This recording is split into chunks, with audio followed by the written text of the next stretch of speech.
हरे कृष्णा, राधे राधे। आप सभी का स्वागत है मेरी आज की वीडियो में। आप सभी को मेरा प्यार भरा नमस्कार। तो आज है अक्षय तृतीया और हम सेलिब्रेट कर रहे हैं आज अक्षय तृतीया घर पे। और आप सभी को अक्षय तृतीया की बहुत बहुत ढेर सारी शुभकामनाएं। तो आज की वीडियो में हम बात करेंगे अक्षय तृतीया के बारे में, क्या महत्व है अक्षय तृतीया का। सबसे पहले अक्षय तृतीया का मीनिंग क्या है वो जानेंगे। उसके बाद हमें इस दिन क्या करना चाहिए और कैसे सेलिब्रेट करना चाहिए घर पे। तो चलिए बात करते हैं अक्षय तृतीया के बारे में। तो इन्होंने बहुत सारा चंदन घिसा था और उसके बाद हम फिर लगे थे प्रसादम की तैयारी में। तो हमने आज अपने ठाकुर जी को मीठे सत्तू भोग लगाए, नमकीन सत्तू भोग लगाए और काफ़ी चीज़ें बनाई थी मैंने भोग के लिए। तो उस पर भी चर्चा करेंगे। तो अभी पहले हम जानते हैं कि हम वैशाख मास में जब ये तृतीय तिथि आती है तो हम चंदन सेवा क्यों करते हैं। एक्चुअली क्या होता है कि वैशाख का महीना जो होता है वो बहुत गर्मी वाला होता है। तो इस तपते मौसम में हम क्या करते हैं, ठाकुर जी को शीतलता देने के लिए चंदन सेवा करते हैं।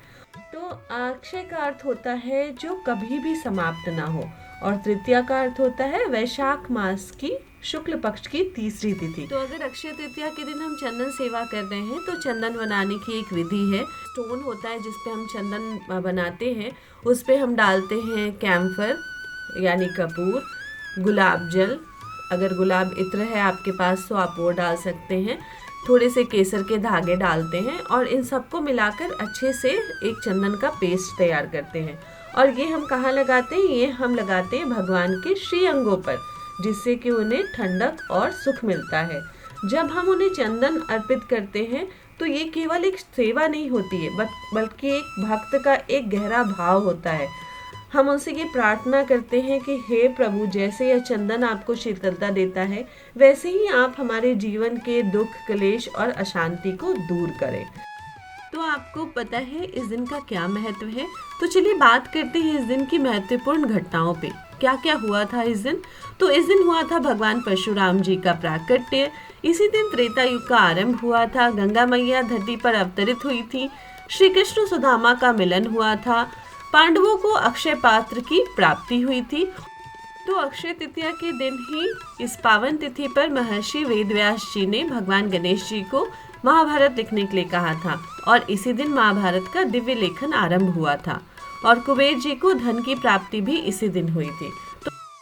तो अक्षय तृतीया का एक आध्यात्मिक महत्व भी है। इस दिन हमें क्या करना चाहिए, इस दिन हमें दान करना चाहिए, जप करना चाहिए, तप करना चाहिए, यज्ञ करना चाहिए और सबका फल अक्षय होता है। अक्षय का मतलब है कई गुना बढ़ जाना, जिसका कोई अंत ना हो। इस दिन भगवान की कृपा पाने का सबसे श्रेष्ठ अवसर होता है। इस दिन हमें बहुत ज़्यादा भगवान की सेवा करनी चाहिए और इस दिन कोई भी मुहूर्त ऐसा नहीं होता जो शुभ नहीं हो।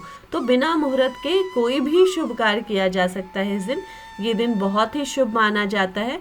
तो मैंने भी अपने ठाकुर जी का चंदन अलंकार किया है, उन पे पुष्प चढ़ाए हैं। एक्चुअली ये वाली जो पहली वाली वीडियो जो अभी मैं आपको दिखा रही हूँ ये है 19th की। मैंने 19th को भी ठाकुर जी की चंदन सेवा की और आज भी 20th को भी की है ठाकुर जी की सेवा। तो ये श्रृंगार जो है ये 19th का है, जब मैंने ठाकुर जी को चंदन का लेपन लगाया था और उनके लिए चंदन के लड्डू बनाए थे। ये जो लड्डू है ना ये भी इसी प्रक्रिया से बने हैं, जिसमें गुलाब जल, चंदन पाउडर और चंदन घिसकर मिलाया है, केसर है, इसमें कपूर है। तो इन सबको मिलाकर एक लड्डू तैयार किया है जो चरणों में रखा जाता है ठाकुर जी के। उन्हें काफ़ी ठंडक मिलती है इन सारी चीज़ों से। तो यहाँ पे फूलों से भी यहाँ पे मैंने उनके आसन को सजाया है। और जो फल मिल पाए मुझे, जैसे कि तरबूज हो गया, कच्चे आम है, पक्के आम है, खीरा है और सत्तू है, सत्तू भी चढ़ाया था मैंने। तो फल चढ़ाए, सत्तू चढ़ाए। चने की सत्तू का भी बहुत महत्व है इस दिन, क्योंकि सत्तू में भी एक ठंडक होती है। तो मैंने मीठे सत्तू भी चढ़ाए उन्हें और नमक वाले सत्तू चढ़ाए। तो हमने उनका श्रृंगार किया इस तरह से और उसके बाद हमने की उनकी आरती।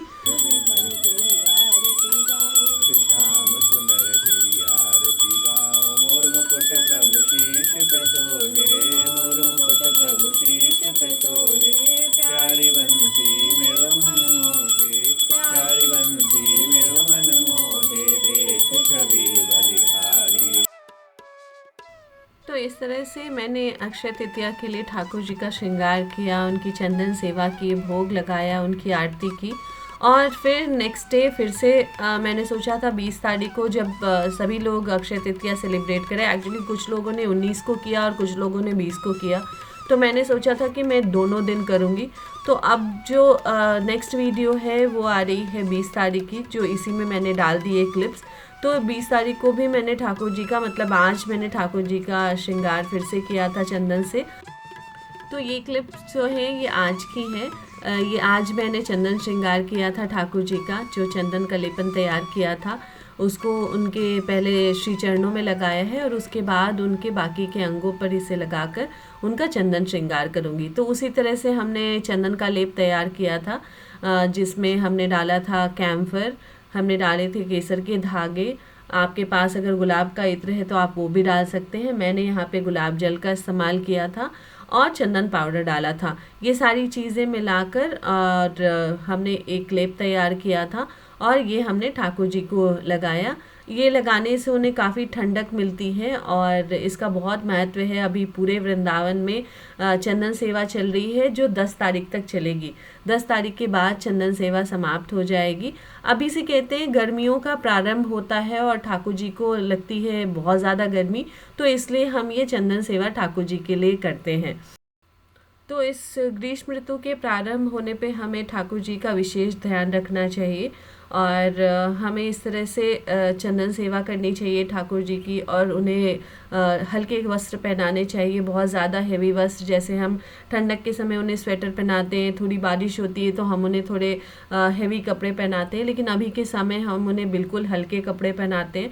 बहुत ज़्यादा श्रृंगार भी नहीं होता अभी, और श्रृंगार अगर करते भी हैं तो दोपहर के समय हम उनका श्रृंगार निकाल देते हैं ताकि उन्हें गर्मी ना लगे। उन्हें गर्मी ना लगे इसलिए हम व्यवस्था करते हैं कि उन्हें हवा लगती रहे।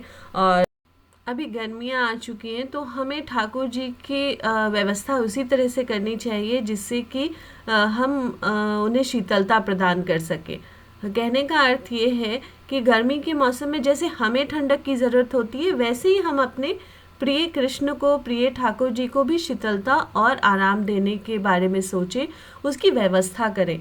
अब बहुत सारे लोग ये प्रश्न कर सकते हैं कि वो तो ठाकुर जी हैं, वो तो भगवान हैं, उन्हें गर्म वस्त्र या ठंडे वस्त्र या कम वस्त्र पहनाएं या फिर मोटे वस्त्र पहनाएं या उनके लिए शीतलता का प्रबंध ना करें, तो इससे उन्हें क्या फ़र्क पड़ेगा, वो तो विग्रह है। बट ऐसा नहीं है। आपको ये फीलिंग्स जब आपके अंदर रहती है कि नहीं, जैसे हमें ज़रूरत है वैसे ही ठाकुर जी को भी इन सारी चीज़ों की ज़रूरत है, जैसे हमें गर्मी लग रही है उसी तरह से उन्हें भी गर्मी लग रही है क्योंकि वो हमारे यहाँ विराजते हैं।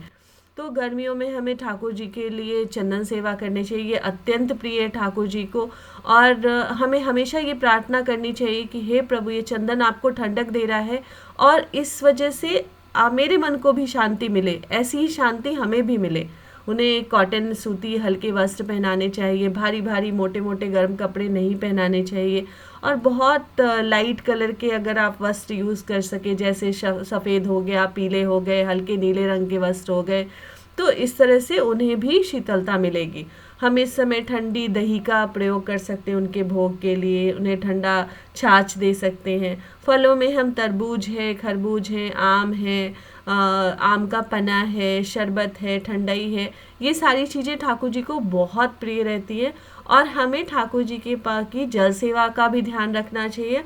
उनके पास हमेशा हमें ताज़ा और ठंडा जल रखना चाहिए, लेकिन बहुत ज़्यादा ठंडा नहीं है। ऐसे नहीं कि हमने फ्रिज से निकाल कर ठंडा पानी रख दिया, ऐसा नहीं है। एक मिट्टी का बर्तन लीजिए आप छोटा सा, आप उसमें उनके लिए जल रख सकते हैं। और उनके लिए इत्र जो है वो भी ग्रीष्म ऋतु के अलग होते हैं, जैसे हम गुलाब, खस और मोगरा ये सारे इत्र यूज़ करते हैं उनके लिए। तो इस तरह से हमें उनकी सुख सुविधा का भी ध्यान रखना चाहिए। तो हमें जितने भी मौसम आ रहे हैं उस मौसम के अनुसार अपने ठाकुर जी की सेवा करनी चाहिए। और हमारे जो ठाकुर जी हैं वो छोटे से लड्डू गोपाल जी हैं, तो हमें बिल्कुल उनका ध्यान भी उसी तरह से रखना चाहिए जैसे हम अपने बच्चों का ध्यान रखते हैं, बिल्कुल उसी प्रकार हमें उनका भी ध्यान रखना चाहिए। कोई भी ऋतु हो, चाहे वो ग्रीष्म ऋतु हो, चाहे वो वर्षा की ऋतु हो, चाहे वो ठंडक हो, उसी तरह से हमें अपने ठाकुर जी का ध्यान रखना चाहिए। तो इस तरह से मैंने भी ठाकुर जी की सेवा की, उनका श्रृंगार किया, बिल्कुल हल्का श्रृंगार किया, बहुत ज़्यादा श्रृंगार नहीं किया मैंने। और बस उन्हें माला पहनाया, इयररिंग्स पहनाई और एक पतली सी हल्की सी बाँसुरी, मैंने बाँसुरी भी इस बार ज़्यादा हैवी नहीं ली थी, मैंने हल्की बाँसुरी ली थी। आज सुबह मैं काफ़ी जल्दी उठ गई थी क्योंकि बहुत सारे काम थे और ठाकुर जी की सेवा भी थी और अनिका को स्कूल भी जाना था। तो मैं सुबह बहुत जल्दी उठ गई थी। मैंने पहले ठाकुर जी के भोग की तैयारी कर ली। सुबह स्नान करने के बाद, घर की साफ़ सफाई करने के बाद मैंने स्नान किया और उसके बाद मैं चली गई भोग की तैयारी करने के लिए। और आज मैंने भोग में बनाई थी पूरियाँ और आलू की सब्ज़ी और खीर बनाया था मैंने ठाकुर जी के लिए। और उसके अलावा जो हमने फल चढ़ाए थे, जैसे कच्चे आम हो गए, पके आम हो गए, तरबूज हो गई और खीरा था, सत्तू हमने भोग में लगाया था, मीठी सत्तू और नमकीन सत्तू। तो इस तरह से हमने घर पे अक्षय तृतीया सेलिब्रेट किया।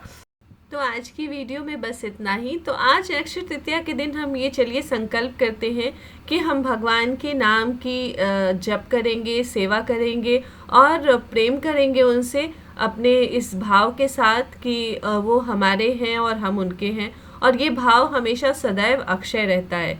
तो आई होप आज की ये वीडियो आपको पसंद आई होगी। आज के लिए बस इतना ही। वीडियो पसंद आई हो तो लाइक कीजिए, कमेंट कीजिए, सब्सक्राइब कीजिए, बेल आइकन प्रेस कीजिए जिससे कि आने वाली सारी वीडियोस की नोटिफिकेशंस मिल सके। Thank you so much for watching this video. Hare Krishna, Radhe Radhe.